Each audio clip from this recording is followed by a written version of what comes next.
यह है आतर्व चक्र के दौरान विभिन्न घटनाओं का आरेखीय चित्र। आतर्व चक्र, इससे 24 सवाल पूछे गए हैं। चौथा पॉइंट है, मादा प्राइमेटों यानी बंदर, कपि एवं मनुष्य आदि में होने वाली जनन चक्र को आतर्व चक्र, मेंस्ट्रुअल साइकिल या सामान्य जनों की भाषा में मासिक धर्म या माहवारी कहते हैं। प्रथम ऋतुस्राव रजोधर्म मेंस्ट्रुअल की शुरुआत यौनारंभ पर शुरू होती है, जिन्हें रजोदर्शन मेनार्के कहते हैं। स्त्रियों में यह आतर्व चक्र 28 से 29 दिनों की अवधि के बाद दोहराया जाता है। इसलिए एक रजोधर्म से दूसरे रजोधर्म के बीच घटना चक्र को आतर्व चक्र, मेंस्ट्रुअल साइकिल कहा जाता है।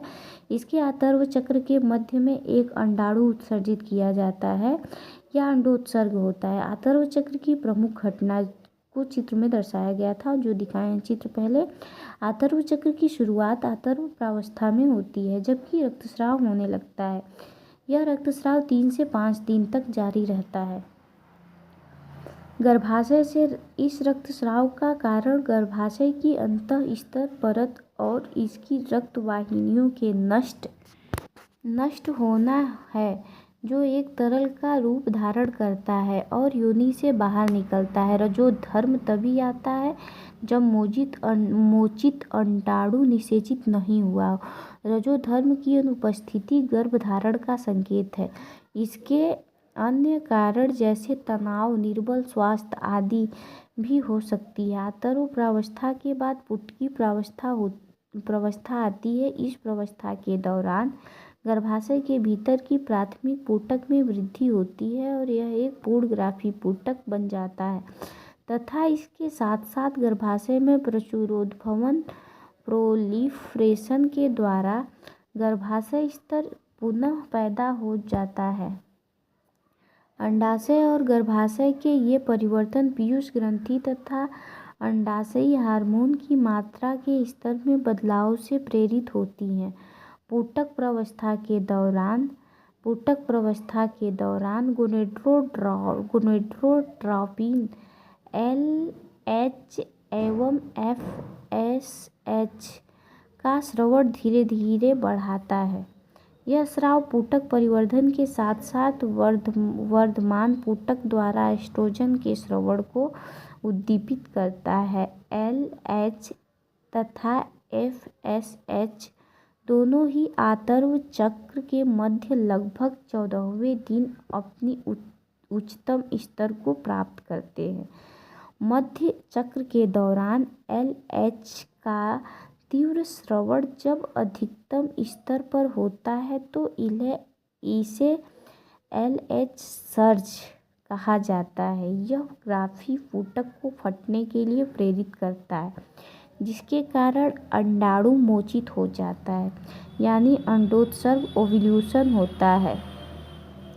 अंडोत्सर्ग के पश्चात पित्त प्रावस्था होती है, जिसके दौरान ग्राफी पुटक का शेष बचा हुआ भाग पित्त पिंड कार्पस ल्यूटियम का रूप धारण कर लेता है। यह पित्त पिंड भारी मात्रा में प्रोजेस्टेरॉन स्रावित करता है, जो कि गर्भाशय अंतःस्तर को बनाए रखने के लिए आवश्यक है।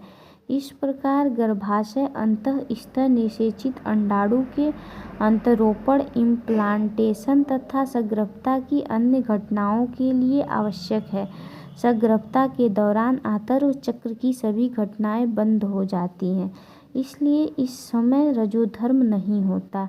जब निषेचन नहीं होता है तो पित्तपिंड के ह्रास होता है और यह अंतःस्तर का विखंडन करता है, जिससे कि फिर से रजोधर्म का नया चक्र शुरू हो जाता है, यानी माहवारी पुनः होती है। स्त्री में यह आतर्व चक्र 50 वर्ष की आयु के लगभग बंद हो जाता है। इस स्थिति को रजोनिवृत्त मीनोपॉज कहा जाता है। इस प्रकार रजोदर्शन से लेकर रजोनिवृत्ति की अवस्था में चक्रीय रजोधर्म सामान्य जनन अवधि का सूचक है। इसमें अथर्व चक्र का स्वच्छता का दिया है। अथर्व चक्र के दौरान स्वच्छता बनाए रखना अति आवश्यक है। प्रतिदिन स्नान करें व स्वयं को साफ रखें। हमेशा साफ सैनिटरी नैपकिन अथवा घर पर तैयार किए गए कपड़े के पैड इत्यादि का उपयोग करें। आवश्यकता अनुसार हर 4 से 5 घंटे में नैपकिन अथवा घर पर तैयार किए गए कपड़े के पैड को बदलें। उपयोग किए हुए नैपकिन अथवा घर पर तैयार किए गए कपड़े के पैड को कागजन के लिफाफे में लपेटकर उचित कचरा पात्र में डालें व शौचालय की जल निकास नली अथवा इधर उधर न फेंकें। साबुन से हाथ धोएं। ये है अथर्व चक्र के दौरान जो स्वच्छता अपनानी चाहिए, इसमें इस भाग में दिया गया है। ये पूरा हो गया।